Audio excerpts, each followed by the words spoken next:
ਵਾਹਿਗੁਰੂ ਜੀ ਕਾ ਖਾਲਸਾ ਸ਼੍ਰੀ ਵਾਹਿਗੁਰੂ ਜੀ ਕੀ ਫਤਿਹ।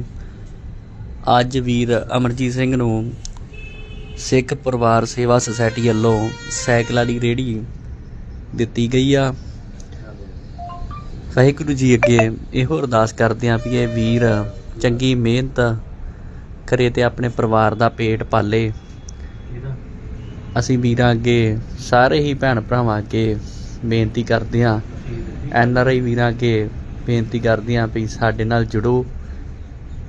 ਅਸੀਂ ਅੱਗੇ ਤੋਂ ਹੋਰ ਵੀ ਕਿਰਤੀ ਸਿੰਘ ਵੇਖ ਕੇ ਉਹਨਾਂ ਨੂੰ ਸਾਈਕਲਾਂ ਵਾਲੀਆਂ ਰੇਹੜੀਆਂ ਜਾਂ ਜੋ ਵੀ ਉਹਨਾਂ ਦਾ ਜੋ ਵੀ ਜਿਸ ਤਰ੍ਹਾਂ ਦੀ ਵੀ ਕਿਰਤ ਕਰਨਾ ਚਾਹੁੰਦੇ ਹੋਣ ਉਹਨਾਂ ਨੂੰ ਅਸੀਂ ਸਮਾਨ ਲੈ ਕੇ ਦੇ ਸਕੀਏ ਤੇ ਅੱਗੇ ਤੋਂ ਵੱਧ ਚੜ੍ਹ ਕੇ ਲੋਕਾਂ ਦੀ ਮਦਦ ਕਰ ਸਕੀਏ। ਵਾਹਿਗੁਰੂ ਜੀ ਕਾ ਖਾਲਸਾ ਸ਼੍ਰੀ ਵਾਹਿਗੁਰੂ ਜੀ ਕੀ ਫਤਿਹ।